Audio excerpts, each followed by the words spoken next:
Look who just stumbled into greatness. I'm beyond jazzed you're here. First time, hit subscribe like it owes you money, and fling this video at your favorite human or pet robot. I need to know, where on Earth, or the multiverse, are you watching from? Drop a comment. I live for them. Let the madness begin. It began on a low-key Tuesday evening, typically the kind of night when nothing much happened. Tammy came home from work, dropped her bag on the counter and said, "Can we talk for a minute?" She eased herself onto the edge of the sofa. I recognized that posture, tense, hesitant, the same one she had when her mother was admitted to the ICU. This wasn't casual. I muted the television and sat across from her. "What's going on?" I asked. She took a deep breath, like she was about to deliver a well-rehearsed monologue. "I've been thinking a lot," she began, "about who I am, where I'm heading, about my life." I waited, letting her continue. "I feel like I've lost track of myself, like I don't know who I am outside of this relationship. I need some time apart, Roger. I need space to find that version of me again." I didn't move. She kept going. "I think we should hit pause. Just be friends for a while. Please know this isn't about you. I just need time." She said it with precision, like she'd practiced the lines. Polite, measured.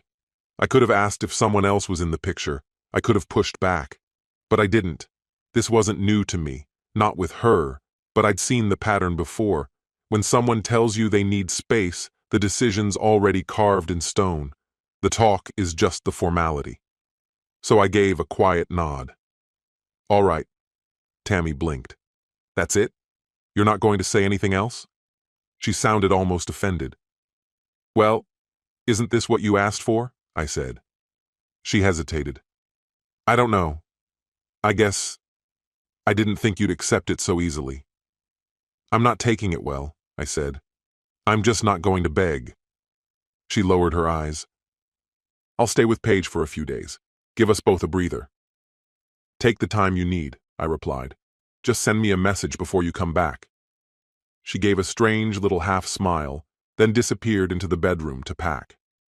When she finally left, closing the door behind her, the apartment didn't feel broken, just strangely hollow, quieter than it had been in years. I stood up, opened my laptop, and began drafting a list. I'm not someone who spirals emotionally. I operate with structure. If Tammy wanted separation, I'd give her clean lines, no confusion, no gray areas. First up, our finances. Most of the shared accounts were already under my name. I updated passwords, unlinked her access, canceled anything that didn't need to continue. Then the vehicle. Tammy's car had died a couple years back. After a promotion, I bought a new SUV. Over time, it became her primary ride: errands, work, gym runs. But the car was mine. The title, the loan, the insurance. I sent her a text. "Hey, since we're giving each other space and keeping it friendly, I'll need the SUV back this week. Insurance won't cover a non-resident driver. Let me know when you're free to hand over the keys." She didn't reply. Just left it on read. I didn't take it personally. When people start losing their comfort systems, they tend to go quiet. Sometimes they hope you'll wait around, like a backup plan that won't complain. Next was the apartment. We'd shared it for 3 years, but the lease was mine. I paid the rent. She chipped in with groceries or the occasional bill, but everything official was in my name. I didn't change the locks right away. I figured she'd want to gather her things like an adult. If she didn't, I'd respond accordingly. This wasn't revenge. It was structure, boundaries. She asked for room. I gave it. But I also gave it definition. No vague loopholes, no implied waiting. Something told me she hadn't expected that. That Friday, around 4 p.m., I was making coffee when a rapid, aggressive knock hit the door. Not soft, not friendly. I checked the peephole. It was Tammy. She looked rattled, hair messy, cheeks flushed, like she'd just sprinted over. She knocked again, even harder. I opened the door and leaned against the frame. "What the hell, Roger?" she demanded. No greetings, just heat.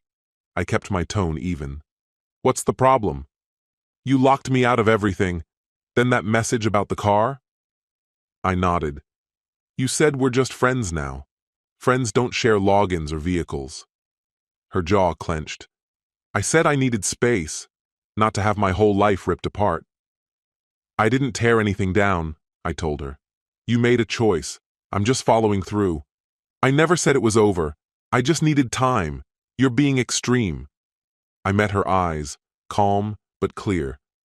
No, I'm just finished funding your independence. She threw up her hands, exasperated. This is exactly how Trent said you'd react. The name hit me like a punch. Trent, the so-called gym friend who had suddenly become a familiar thread in her stories. Late-night workouts, casual name drops. I once caught his name lighting up her phone just after midnight. She dismissed it as harmless. And I chose to believe her. Or maybe I just didn't want to face what I already knew. But now she'd slipped. She said the quiet part out loud. Her face changed instantly. That's not what I meant. I kept my voice steady. Trent? She folded her arms. He's just a friend. He's been there for me lately. Supporting what exactly? I asked. Your decision to walk away with my car, my accounts, that sort of support? You're twisting everything, she snapped. No, I said quietly. You wanted to test drive a new life, with Trent, while keeping me in reserve. That's when it all became clear. Trent had been whispering in her ear for weeks, painting me as overbearing and possessive. And Tammy? She liked the attention. She wanted both. The thrill of something new and the safety of the life we'd built. This wasn't an impulsive move. It was calculated. She just didn't expect me to see through it. This is ridiculous, she muttered. I need the car tomorrow. It's not your car, I replied. It's in my name. If something happens, I'm liable. She stiffened. Then come get it. I'm not driving it to you. I will, I said evenly. And I'll be ready if you don't hand over the keys. She rolled her eyes and stormed off, muttering something I didn't care enough to hear. I closed the door behind her and checked my phone. The car's GPS showed it parked 2 blocks away. I waited for nightfall. When the street was quiet, I grabbed my jacket and headed out. The car was exactly where the app said it would be. Her gym bag sat in the back seat. She wasn't around, but I remembered her sister Paige lived nearby. I locked the car remotely, then triggered the alarm. Headlights flashed. The horn screamed. Less than a minute later, Tammy burst out of Paige's building. What the hell are you doing? She shouted over the noise. I held up my phone and silenced the alarm.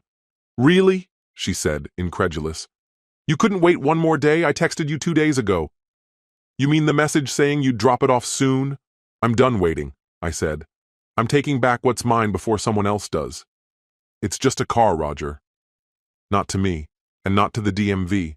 The title's in my name. That means you don't get to drive it anymore. Her eyes narrowed. You're doing this to get back at me. It's about your ego.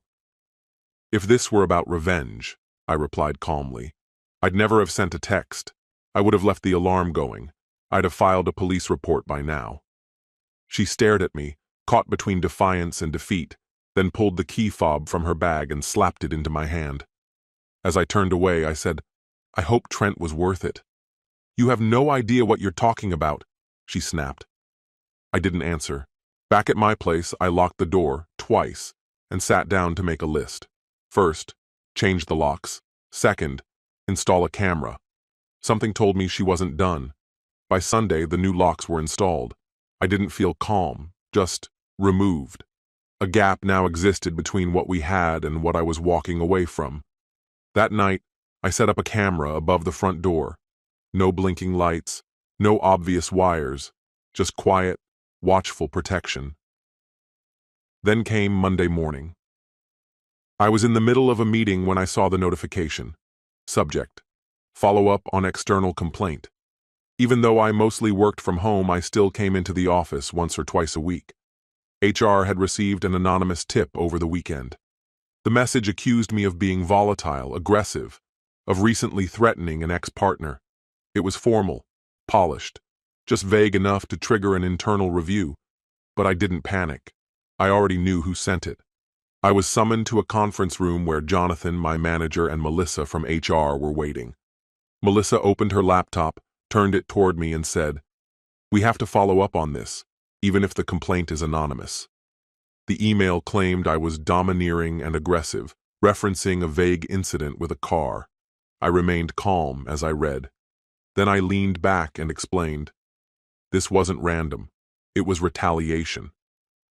My ex, Tammy, and I had ended things just a week prior. I'd removed her from our joint accounts and taken back the vehicle registered in my name. Actions based on logic, not malice." Melissa asked if I had anything to support my side. I did. I pulled out my phone and showed her everything.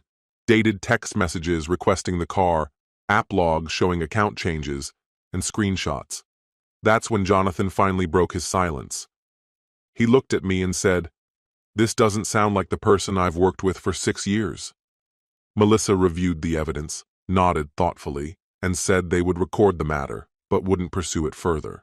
My professional record and the documentation spoke for themselves.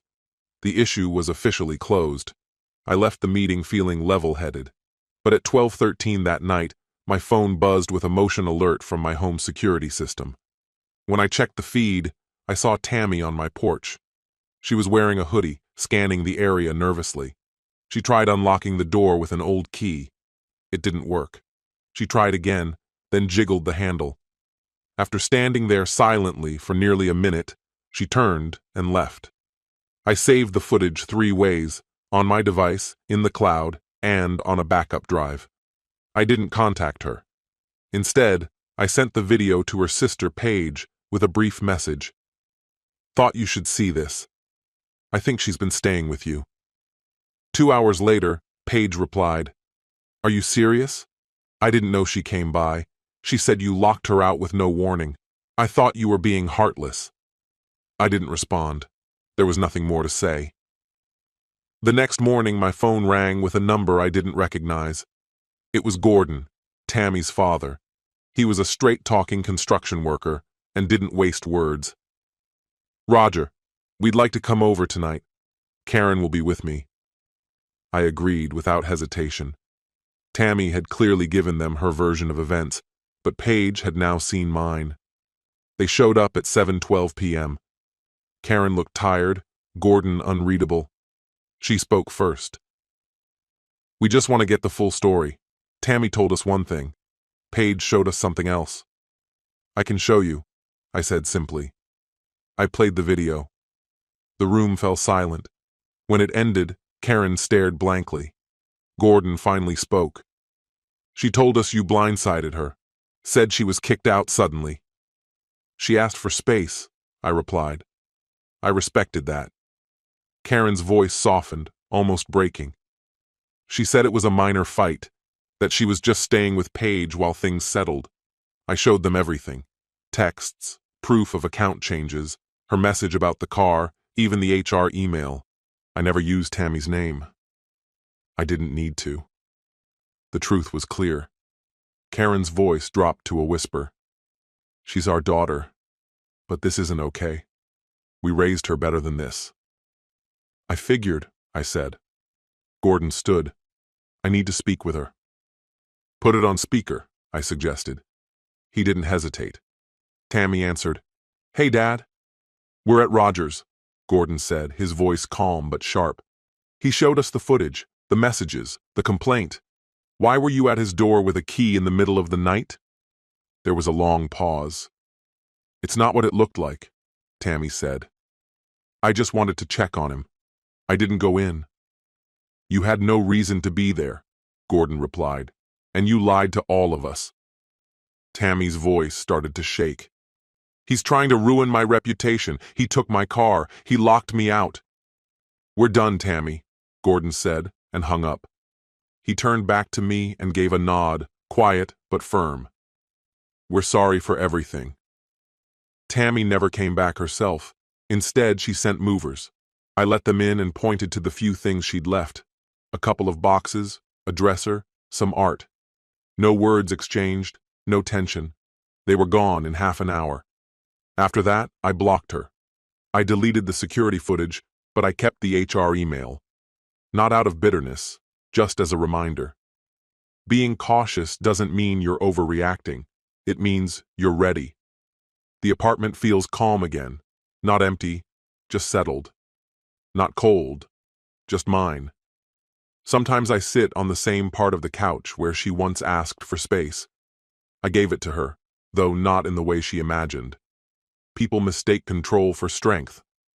But real power lies in letting go, cleanly, decisively, and without looking back. She wanted freedom. I gave her all of it, and I kept mine.